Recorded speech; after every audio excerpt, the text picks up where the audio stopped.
Hey guys, welcome back to the channel. Welcome to another video. The big breaking news today comes from Stamford Bridge as Chelsea have today sacked manager Thomas Tuchel. A little bit out of the blue this one. We knew that obviously last night Chelsea lost their opening game in their Champions League campaign to Dinamo Zagreb.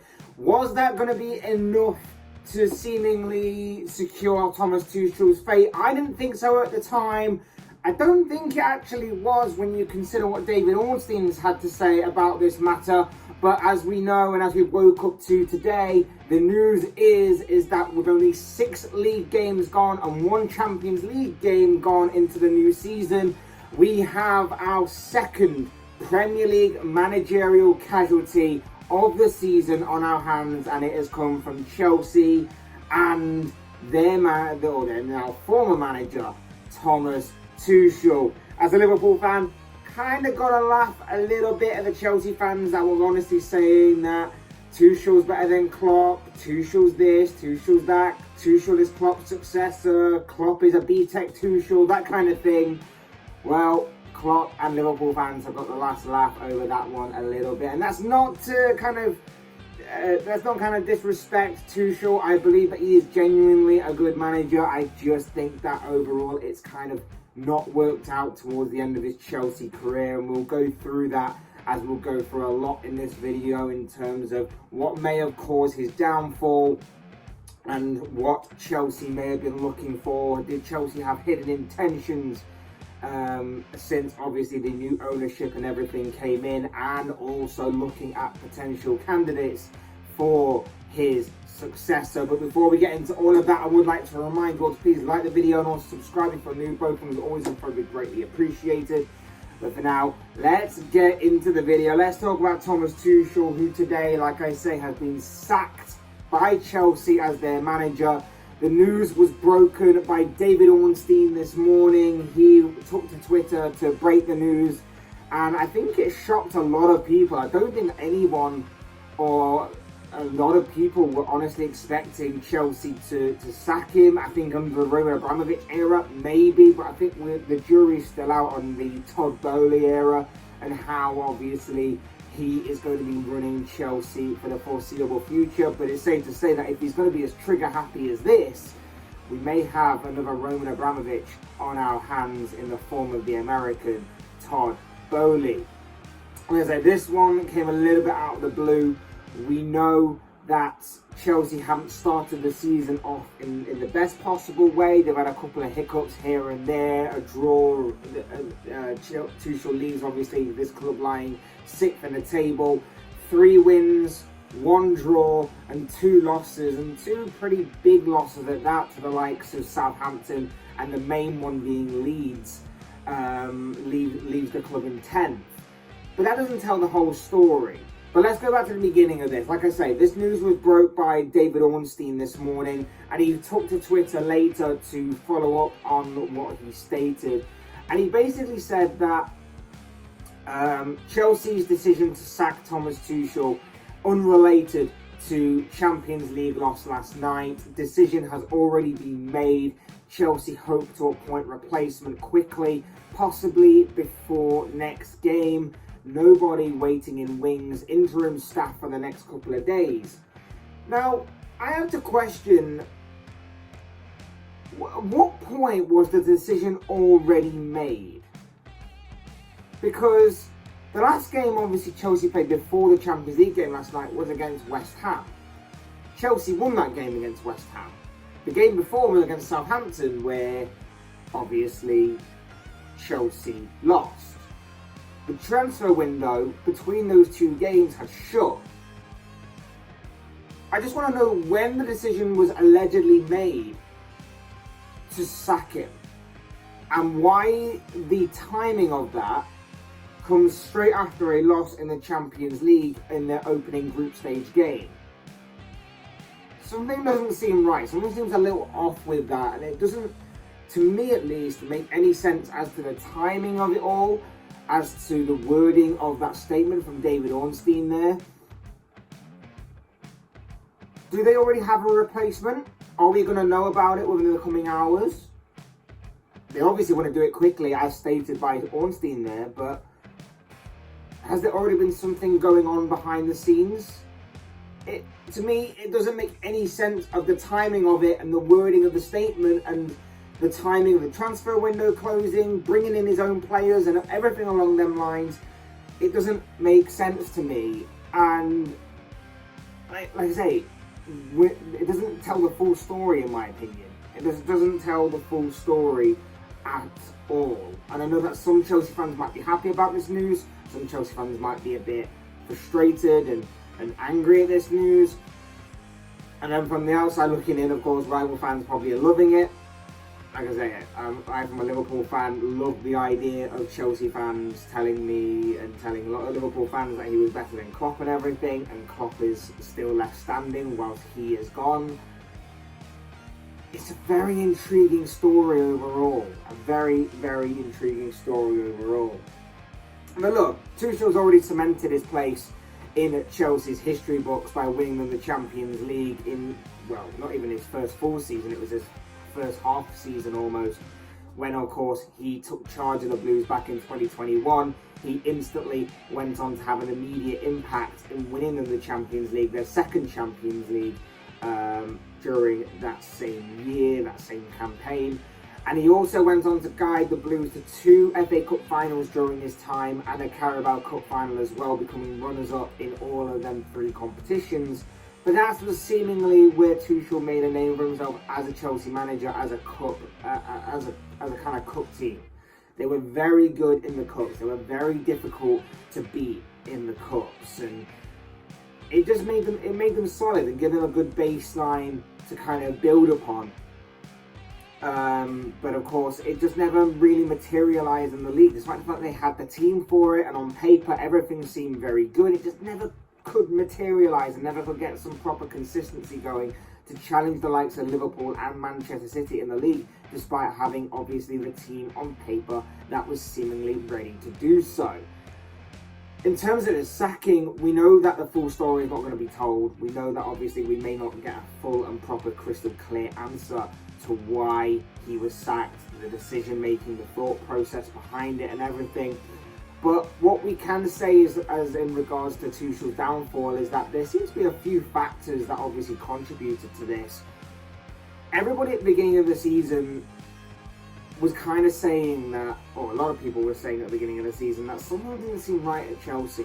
We knew it was only pre-season, but with the way that things had gone in terms of their transfer policy, their transfer activity, even some of their results in pre-season, and I know it's only pre-season, you can't really dive into it a lot in pre-season, but just something just overall didn't seem right, and something hasn't even seemed right with Thomas Tuchel himself even before that for several months now. He has been the main guy at Chelsea for the past few months. Obviously, with Chelsea's stuff going on behind the scenes, the whole Roman Abramovich era coming to an end, and the Todd Bowley one coming in and everything, he's had to be the front guy. He's had to be the fall guy. He's had to kind of front everything that's been going on behind the scenes at Chelsea. He's the guy that's had to take it from the media and everything. And to an extent, I think he did a pretty good job at doing that. And I think that sometimes he also said a bit too much, and I don't think that he was given any clear direction or anything as to what to say or anything along those lines. But I think he fronted it for the most part pretty well. But I would imagine that frustration was probably growing a lot, with obviously the uncertainty and everything that went along with out with the old, in with the new kind of ownership at a football club that may bring. And obviously, not just that as well, but there's also been a lot of change to his squad as well. There's been a few key players that have obviously left, the likes of Antonio Rudiger, for example. And whilst a few big players have joined for big money this summer, it's not exactly been a quiet transfer window as far as what Chelsea are concerned. They didn't strike me as maybe the first or second choices in certain cases for Thomas Tuchel and for Chelsea. And as we know, Chelsea did miss out on a few big targets this year, the likes of Jules Koundé, for example, being one of them. Everything just seems to be building up When you add those two factors in, things just seem to be building up. I don't think Tuchel got completely what he wanted, and that may have been a factor as well. You also factor in the amount of expectation that was riding on both him and Chelsea. I alluded to it earlier. You look at the Chelsea squad under Thomas Tuchel, especially last year, where you were looking at someone like Romelu Lukaku as to being the final piece in the Chelsea jigsaw for Tuchel to really go on and challenge the likes of Manchester City and Chelsea. It didn't happen. It obviously didn't work. And again, a lot of that maybe is down to the striker himself. He kind of rocked the boat a little bit with controversial interviews and seemingly his attitude behind the scenes and everything that came out in certain stories. And maybe some of it was Tuchel as well. Maybe it was his style of play that didn't suit Lukaku. But then, if that's the case, who bought him? There just seems to be a lot of frustration that was growing behind the scenes in terms of everything from him having to front the whole takeover business, to transfer window not going according to plan, to obviously expectations. All of that seems to come together and contribute to what this is seen as Tuchel's downfall as to why he's been sacked today. Add everything along that to the stale and boring and predictable style that Chelsea have begun the season with. Playing free at the back in the Premier League often does get found out eventually. It often does get found out eventually. It's how you grow and how you evolve and how you adapt from there that makes certain teams great. We're seeing it right now with Leicester. They're another team that often play free at the back, and they're being found out a lot. We've seen it in the past with Chelsea, again coincidentally, but when they were under Antonio Conte, the free at the back system got found out a little bit there, and that was what contributed partly to, of course, his downfall at Chelsea in the past. And there's a lot of things going on here that maybe you can say factored in and contributed to his downfall. But maybe it's more simpler than that. Maybe it's just the accusations of Chelsea players downing tools. We know that this is a very good squad. We know that these players are very good, and they have not quite hit the heights and expectations this season so far. And I know we're only like 6 or 7 games in, whatever. But they haven't quite hit the expectations and the standards that they've set before them, whether it's at previous clubs or whether it's at Chelsea right now. We just haven't seen that same Chelsea team turn up that, of course, won the Champions League, got to these cup finals and everything. It's just a completely different sort of seemingly atmosphere and everything with this club right now. And it's not out of the question. It might seem a little bit extreme to say that the players are down to it, but it's not out of the question. And of course, maybe it all results in the manager's lost the dressing room. Maybe the new owners had other ideas. Maybe they brought these players in with the idea in mind of bringing in a new manager. Maybe that also contributes as to why David Ornstein said that the decision was already made prior to, obviously, the defeat last night to Zagreb, that Tuchel would be sacked. I don't know, when you think about the wording of what Ornstein said, when you think about all of these factors that I'm talking about here, it is very intriguing, and as to everything that's of course going on. Very, very intriguing. Because maybe the owners did want a fresh start, but they couldn't just sack Thomas Tuchel because Tuchel had a very good popularity with the Chelsea fans at that time. Tuchel was obviously brought them the Champions League. Like, he was still riding high off that wave and obviously getting to cup finals, fronting the whole Chelsea takeover thing as being the fall guy and the front guy. He had a big popularity and a big following at that time from Chelsea fans. Maybe they were just waiting for the time where Tuchel's popularity was starting to dip a little bit before making that decision to go with a completely fresh start and a completely new manager and a completely new direction. It could possibly be what was happening here, but it does seem strange that you just wouldn't pull the trigger right off the bat, if obviously that was what you wanted. As ruthless as it would be, that's what certain American owners can do. That's what certain American owners are sometimes known for. And it just seems baffling to me, this whole situation and the timing of it. As far as looking ahead and looking forward goes, who succeeds Thomas Tuchel at Chelsea? In typical fashion, like an obsessed Lord Voldemort, the name Potter is of course on people's lips, and on bookies' lips in particular. Graham Potter, the current manager of Brighton, of course, is being talked about as a heavy favourite to succeed Tuchel at Stamford Bridge in certain bookies' eyes. That could be interesting to see whether Potter will actually take that leap to Chelsea, whether he wants to take that leap to Chelsea. It could be very intriguing, and if I was a Brighton fan, I'd be pretty worried that maybe Chelsea are going to go in hard for the young manager. More intriguingly though, Mauricio Pochettino's name has also been mentioned, and of course, given his history, of course, he's recently been sacked by PSG, he's out of work right now. Would he obviously cross that Tottenham-Chelsea divide to manage the Blues? We've of course seen it last year with Antonio Conte crossing that Chelsea-Tottenham divide to currently manage Tottenham, of course. Would Pochettino do the same, but in the alternate direction? That could be intriguing to see if that is the case. Whilst also Zinedine Zidane has also been mentioned as to being a name in that particular hat. So we'll have to wait and see, but it is intriguing in terms of where Chelsea's direction does go from here, but it's also more interesting to see if anything more comes out of this in the fallout to Thomas Tuchel's sacking. Maybe, I don't think we'll ever get a crystal clear answer.